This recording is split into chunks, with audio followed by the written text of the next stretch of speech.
A gente segue com o Bom Dia Maranhão, ainda falando sobre essa situação da pandemia.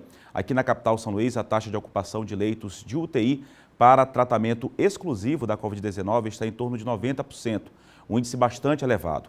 A situação é preocupante, por isso é sempre bom lembrar a importância de continuar seguindo as medidas protetivas. Na rede pública, a Grande São Luís tem 126 leitos destinados para a terapia intensiva, mas destes, poucos estão disponíveis. A Grande Ilha tem 4 cidades, a capital São Luís, São José de Ribamar, Raposa e Passo do Lumiar. O problema é que para esses 4 municípios e também para pacientes que vêm do interior do estado, são apenas 6 leitos disponíveis.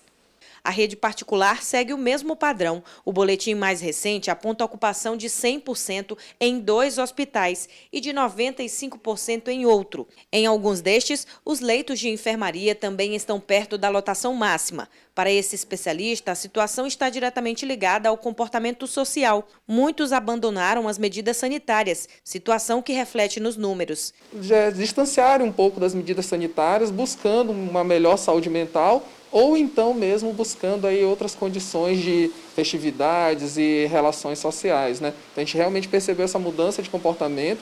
O governo do estado providenciou a ampliação de leitos. A gente tem a expansão do Hospital Carlos Macieira, que ainda nessa semana vira 100% Covid novamente, e passa a ter um anexo funcionar no Hospital do Servidor, recebendo os pacientes não Covid, além da expansão de leitos no Hospital HCI.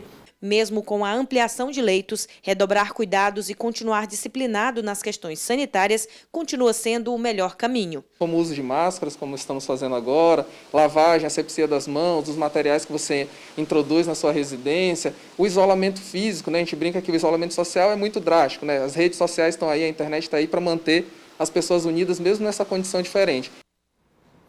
Pois é, importante ainda seguir as recomendações sanitárias para falar sobre essa situação da pandemia, ainda aqui no estado do Maranhão, no país também, e ainda sobre a campanha de vacinação tão importante. Eu recebo aqui no estúdio o secretário estadual de Saúde, Carlos Lula. Bom dia, secretário. Bom dia. Obrigado pela sua presença mais uma vez aqui no Bom Dia Maranhão. Secretário, a gente começa falando sobre a campanha de vacinação. Ontem teve, inclusive, uma reunião que o senhor participou, governadores, secretários, com o ministro da Saúde. O que ficou acordado em relação à questão da vacinação?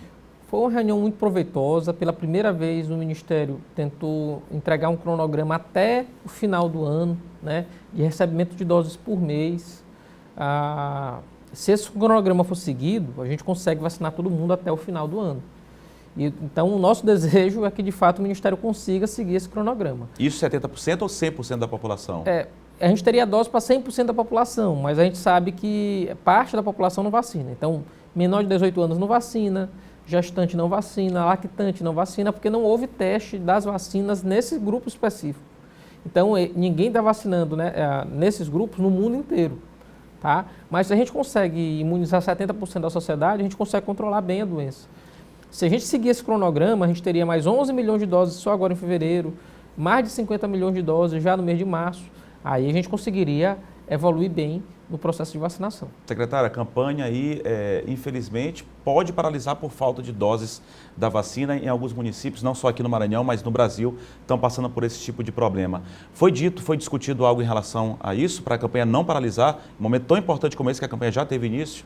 Essa reclamação foi feita, né? Isso foi pontuado, uma reunião muito cordial com todos os governadores, com o ministro da Saúde. Ele sempre escuta os governadores, escuta os secretários de saúde. Isso foi pontuado, porque algumas capitais já o fizeram, ao exemplo de São Luís, que está suspendendo hoje a vacinação por meio do drive-thru por inúmeros motivos, né? Desde de não ter seguido bem o cronograma do Ministério, ter furado o grupo prioritário, né? Ter adotado outros critérios aqui na capital, isso também aconteceu em outros lugares, isso acaba levando a esse fluxo. Mas lógico, tudo isso é só porque a gente não tem dose suficiente. Aí a culpa a gente põe no colo do Ministério da Saúde. Hoje a gente paga as consequências da falta de planejamento do Ministério no ano passado. Ele recusou muitas vacinas, eu não sei se eles acreditavam que a gente não ia ter vacina funcionando já esse ano, mas apostou numa só, quando todas as nações apostaram em muitas fábricas. Então, o Canadá hoje já tem 6 doses de vacina para cada habitante. Por que a gente não tem esse número suficiente aqui no país? Porque a gente não se planejou. Então, tudo isso que a gente está vendo hoje, a gente tem capacidade de vacinar 5 milhões de pessoas por dia. A gente não conseguiu vacinar desde o início da campanha. Isso se tiver dose disponível, né? Mas eu secretário? preciso de dose disponível para isso. O próprio Estados Unidos falou que até julho deve vacinar a população toda, Israel está quase chegando agora à metade. Enfim, em relação a essa questão da segunda dose, tem muita gente preocupada com essa situação e a própria comunidade científica disse que é preciso ter a segunda dose para garantir a imunização. Como é que fica esse planejamento? Qual foi o repasse da informação que foi repassada da Secretaria Estadual de Saúde para os municípios maranhenses? Os municípios receberam a primeira e receberam a segunda dose. A segunda dose, ela serve para imunizar o reforço da primeira.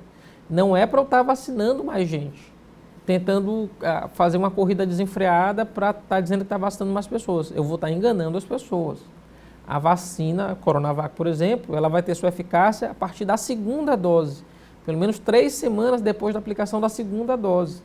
Então, não é porque eu tomei a primeira dose que pronto, estou livre. Não, não é assim que funciona.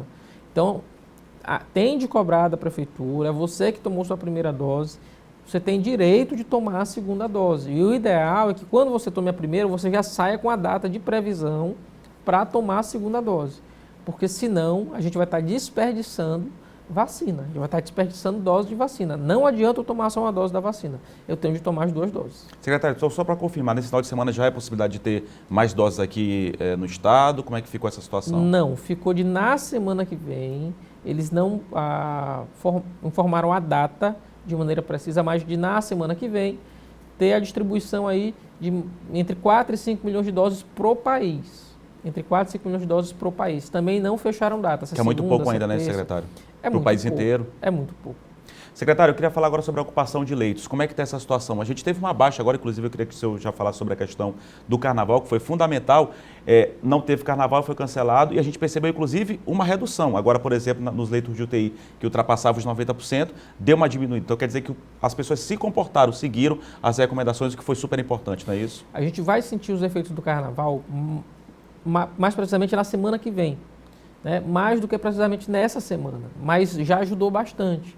A gente tem feito ampliação dos leitos, continua a ampliação dos leitos. Hoje tem leito para ampliar, sexta-feira tem leito para ampliar. Na semana que vem a gente vai continuar essa ampliação. A gente está fazendo com muita força. Muito provavelmente nas próximas semanas a gente vai ter mais leitos aqui na Grande Ilha do que já tivemos no auge da Covid, só para tratamento de Covid-19. Mas as pessoas estão olhando, os hospitais privados estão lotados, não possuem mais leitos disponíveis. A gente também está muito apertado em relação a isso. O pedido que a gente faz é assim, a gente parou o carnaval, então é hora de parar. É hora da gente estar assim, com muito cuidado e com muita atenção. Não é hora da gente estar festejando, não é hora da gente estar aglomerando. É muito provável que a nova variante esteja circulando no país inteiro já.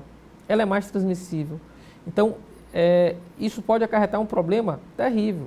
A gente está há 2 semanas com a maior média de mortes no Brasil desde o início da pandemia.